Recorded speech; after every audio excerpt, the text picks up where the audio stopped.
G'day there, good to have your company this morning. On the program today, a crackdown on foreign investors who break the rules. And should we revisit Australian aid to Indonesia after the Bali 9 executions? But first, the government's plans to reduce the rate of indexation for the age pension was one of the biggest savings measures of last year's budget, worth $23 billion over 10 years. It was also one of the most unpopular among a litany of unpopular measures. After enduring almost a full year of political pain, reports today suggest the government has officially given up and is looking for other areas to save money. Well, joining me now to discuss this and the other stories of the day, the Finance Minister, Senator Mathias Cormann. Thank you for your time as always. Is the government abandoning plans to change the indexation for the pension? Well, David, the budget will be delivered by the Treasurer on the second Tuesday in May. I'm not in a position to deliver the budget for you here today on your programme. Why not? It's in the papers today.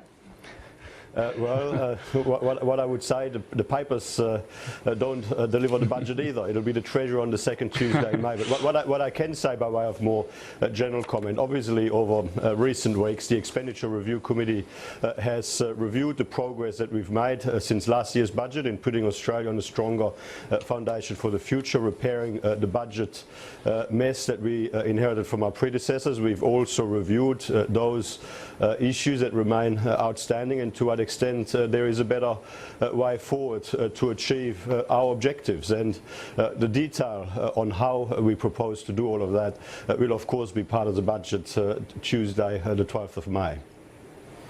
Sure. The pension indexation changes were, as I mentioned, to save $23 billion over 10 years. If that doesn't go ahead, you'd imagine Scott Morrison would have to find equivalent savings. That's what you've said, or the ERC has said to all the other ministers. Well, 2 points here. Firstly, our age pension is a very important safety net, and our commitment is to ensure that as a safety net for many Australians it remains sustainable over the medium to long term and indeed forever.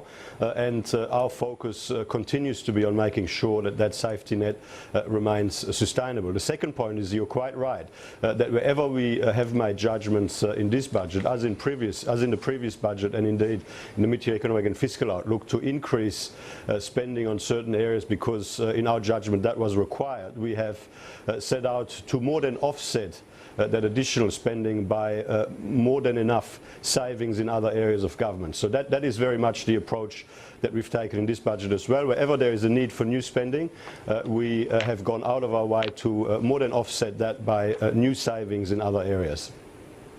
Would the government consider reversing Peter Costello's moves in 2006, where he halved the taper rate for the pension? If that happened, as suggested in the Financial Review today, well, that would see people on the part pension perhaps lose some of that pension or all of that pension, but full pensioners, those from less wealthy backgrounds or without as much savings, would not be impacted. Is that the sort of thing that the government is looking at?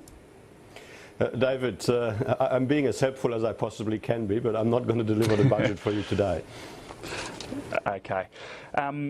Well, I suppose, assuming that these reports are correct, and they are in several different publications, one in the Australian, one in Fairfax, is that an admission, or would the government ever admit that the attempts to change pension indexation were not fair? That was the accusation that was levelled at the government through much of the last year. Well, I mean, when we came into government, we inherited a very challenging situation. The economy was weakening, unemployment was rising, the spending growth trajectory we inherited was manifestly unsustainable, the budget position was rapidly deteriorating. So we've been working very hard since September 2013 to turn that situation around, to strengthen growth, strengthen job creation, and to get our budget back under control. Now, in our first budget, we did go quite hard in trying to get our budget back under control, to get our spending growth on a sustainable foundation for the future. And we've already said previously that with the benefit of hindsight, we probably did try to do too much at once. And we've obviously reflected on that as we've put together our second budget. We have, we believe, taken a responsible, fair and measured approach to building on the progress that we have made since last year's budget, but focusing at all good times on the things that we need to do to put Australia on a stronger foundation for the future, strengthening growth, strengthening job creation, and getting our government finances back under control. One more crack at this before I move on. I'll put it another way. Is the government still fully committed to those pension indexation changes? Well, the government is fully committed to making sure that our important pension system is sustainable for the medium and long term, because it is an important safety net for many Australians. Okay. Also reports today of incentives for employers and for older workers to try to encourage people to stay in the workforce for longer. Why is that necessary? Well, I mean, if you look at the intergenerational report, you will see that the proportion of the working population as a proportion of those Australians of traditional retirement age, 65 years and over, continues to decline. So we have fewer and fewer working taxpayers as a share of the population that is in retirement. And as we live longer and longer healthier, obviously, in order to ensure that we slow down that decline, we do need to encourage more Australians to work longer, essentially to ensure that our very important welfare services, our very important welfare support remains affordable for taxpayers and remains affordable in the economy. What about the families package? That's going to be a centrepiece of the budget. It's going to see, we know, some help for childcare, a pilot program for nannies that was announced this week, and other areas as well. Can you explain how that is going to be funded? Will it come entirely from the dumped paid parental leave scheme, or will there be other money that will have to contribute to that as well? Well, the Prime Minister has said that we would not be proceeding with the enhanced paid parental leave scheme that we took to the last election, so that does free up quite a few resources, which we have already said we would redirect into helping families get more affordable access. How much resources exactly does it free up? I mean, the specific numbers will be obviously revealed in the budget, but to answer your question directly, so our focus with our childcare package is to give families more choice, to help families with both parents in work, to obviously help women rejoin the workforce, stay in the workforce as they have young children.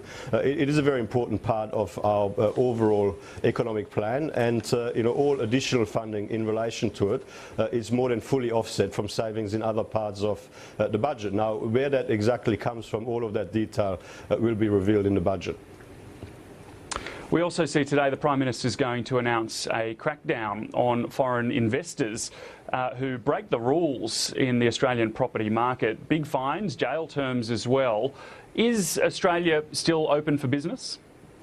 We absolutely are open for business, and foreign investment is very important. We do welcome foreign investment, and indeed, since our election to government, there has been a massive increase in the level of foreign investment into Australia. But we also understand that it is very important that the public can have confidence that the foreign investment coming into Australia is not contrary to our national interests, which is why we do have to have a framework in place that applies proper scrutiny. And we have, of course, made some commitments in the lead up to the last election on changes we would make in this area. We've gone through a public consultation process, and we've made some decisions as a result of both those things on how the current framework can be strengthened. The problem is that under the previous government, many of the existing provisions, many of the existing safeguards weren't properly enforced, and what we're doing is really give people confidence that wherever there is foreign investment that will be contrary to the national interest, it will not be able to proceed.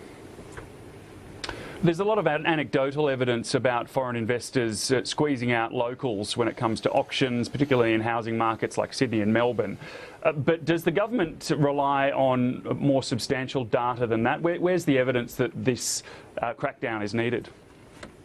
Well, I mean, foreign investment is very important. For us to reach our full economic potential, for us to continue to strengthen economic growth and strengthen job creation into the future, we will continue to need very significant capital inflows from overseas. And indeed, as I've indicated to you, in the period since our election to government, the level of foreign investment into Australia has gone up by a very significant amount. Indeed, from 2012-13 to 13-14, increased by nearly 25%.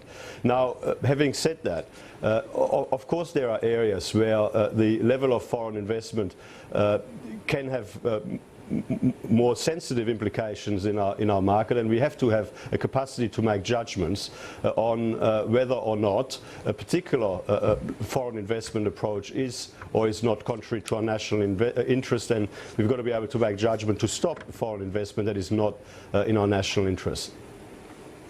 Okay, well, moving on. We saw 2 Australians executed in Indonesia this week. Australia does support the Indonesian justice system through aid to the tune of $55 million a year. That's part of the $600 million in aid that we give Indonesia.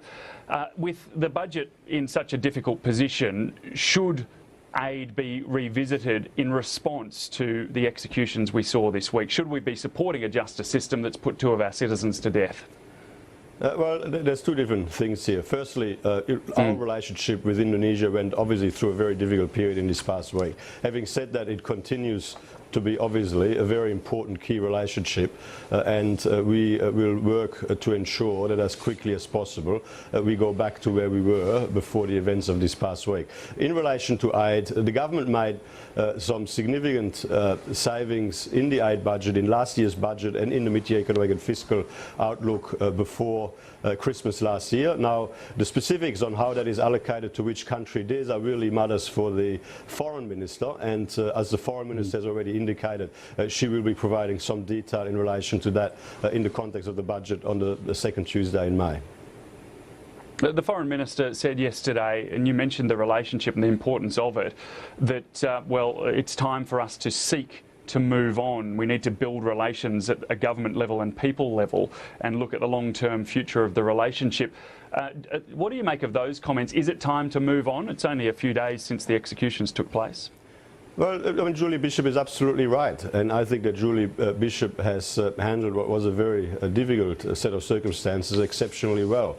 I mean, it was clearly a difficult week in our relationship this past week, but you know, of course, our relationship with Indonesia, our relationship with Indonesian people is a very important key relationship, and we do need to focus on getting ourselves back into the strongest possible position in the context of that relationship as quickly as possible, and that is what the Australian government will be doing.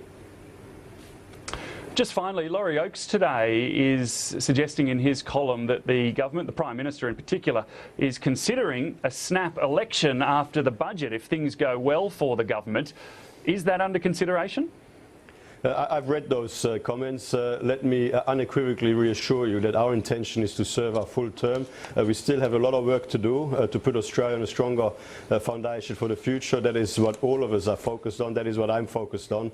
And obviously there's a lot of work still to be done before the budget on the second Tuesday in May. So you wouldn't like to go back into election mode in a few weeks' time? Look, we are always accountable to the Australian people, but right now we have got a lot of work to do. The next election is due in the second half of 2016. My focus, the focus of my colleagues, the focus of the Prime Minister, the Treasurer and everybody in the coalition team is doing the best we can every day to put Australia on a stronger foundation for the future.